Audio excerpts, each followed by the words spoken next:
How's it going, everyone? It's Adam here from the Cruiser Company, and today I'm just doing a quick video for you all on our newest product release, which is this rear bar for a Hiace. This Hiace has the bus 4x4 conversion, so it's all four-wheel drive. Its whole touring setup and everything is being developed by Headspace at the moment, which is who hit us up to build a rear bar for this thing. Now, firstly, if you didn't know anything about us, we've been building rear bars for four-wheel drives for years, and we definitely make some of the best bars out there. They're fully Australian made right here in Victoria. They come in as a flat piece of steel and it leaves like that, so absolutely everything is done in our factory. Basically, what a rear bar does for your Hiace, realistically, the main benefit is your versatility. So our carriers, they're modular, so you can bolt them on and off, move them around, but then because of that design, there's actually a bunch of accessories that you can bolt onto this and change out. So we've got things like barbecue boxes. This is a twin jerry can or gas bottle holder, so a 4-kilo gas bottle can go in here.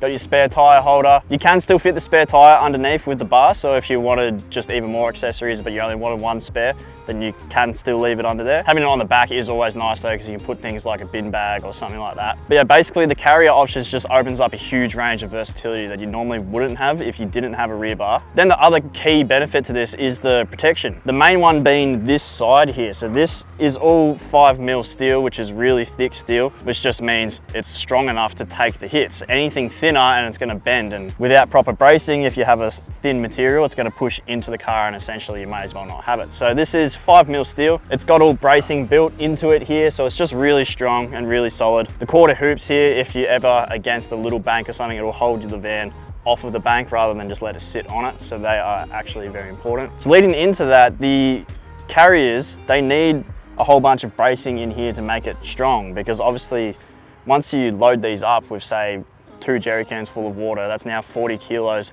plus the jerry can and the arm and everything like that. So it's actually a lot of weight on the back. And because these are moving parts as well, when you open them up, that's now hanging off to the side. And basically these things are built to be hitting a lot of corrugations, and corrugations are very rough on your car. So you need something that's extremely strong, which these are. They're actually so strong that you can stand in them all the way up the end, and I'm fully in the jerry can itself. I'm not even on the arm. As you can see, there's a lot of overhang here, and I can bounce up and down this with no problems at all. I'm not exactly the lightest person getting around, so they're incredibly strong, built for corrugations, and just built to last. Basically, this bar, we want you to get the bar and have no issues with it and just run it for years and years. And I mean, it should be pretty obvious, but these hoops are like insanely strong. Like, there's zero chance I'm gonna bend that. So they're built for protection, and not only that, say if this had a roof rack, you'd actually be able to climb up quite easily and use it as a step. I mean, I can't really demonstrate because we don't have a rack, but you can be here and doing whatever you need to do. So yeah, basically you get the gist. They are extremely strong. Another thing that we've developed over the many years of building rear bars is the latch setup here is actually extremely important. Now, the first thing we normally get asked is, why is this stainless and everything else is powder coated? Well, the reality is that these parts are technically wearable parts. And when I say that, I just mean the powder coat, because there's little friction on it. So if you powder coated that, then give it a year's time and it's going to scratch through and it's going to look terrible. So it's much better to be stainless steel. But also, if we open the latch here, you'll notice this plate comes off with it. And basically when that closes, that plate sits on this plate here, and when you do it up, it actually puts upward tension on the carrier arm itself, and that sort of locks it in place. And the reason you want that is if you're hitting a lot of corrugations, there's a lot of vibrations happening. So if it's not locked in place, one, it's going to move up and down and put more stress back here, which is definitely not a good thing. And two, it could unlatch if you have movement in the carriers. So basically that locks it in place and just prevents it from being able to move in the first place, which is always the best prevention. What that also does, once you load this up with 40 kilos of water, or you got your spare wheel on the side there, that's a lot of weight. It's now pushing weight down into the bar rather than just the overhang. Basically, all in all, this is a very crucial thing about our rear bars and just what makes the carriers incredibly strong, along with the bracing in the bar, but this just enhances that pretty much. And if you are stressed about your carriers opening, there is a spot here for a little retaining pin to stop it from opening, or you can put a small padlock in there. That's if you're really stressed. We've never really had these open. Now you may be noticing right here, it actually has an inbuilt tow bar into the rear bar. This has an official tow rating to the max capacity of the vehicle. Basically, this is something we've developed with pretty much our entire rear bar range.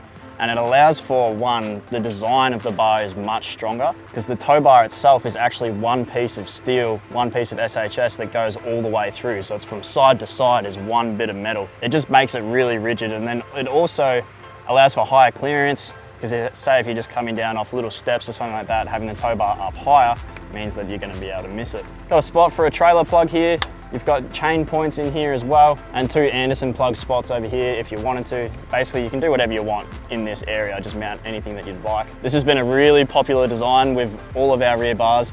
Honestly, our most selling product is probably our tow bar rear bars. Now, the next thing that comes with a rear bar is obviously you're adding a lot of stuff to your car, so it needs to look good. If it doesn't look good, then it's going to really hurt to actually run it if you don't actually like the look of it. So this is a super modern design. It's really sleek. This is sitting as close to the body as we can.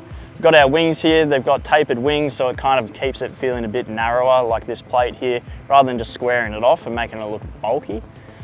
This actually fits in with the car, and I actually think this looks really good. I was pleasantly surprised when I saw it on the car about just how good this actually looked. Just everything works together. This is the design style that we follow with all of our bars anyway, and it just really works with the Hiace. I'm not sure if you can see on the camera there, but we've actually got built-in mud flap mounts on the wing, so it's an easy spot to mount mud flaps, but it also provides more strength in the wing because now we've got a plate welded on the end. Right here we've got our carrier stubs, so there's bearings in here. That's what allows your carriers to move.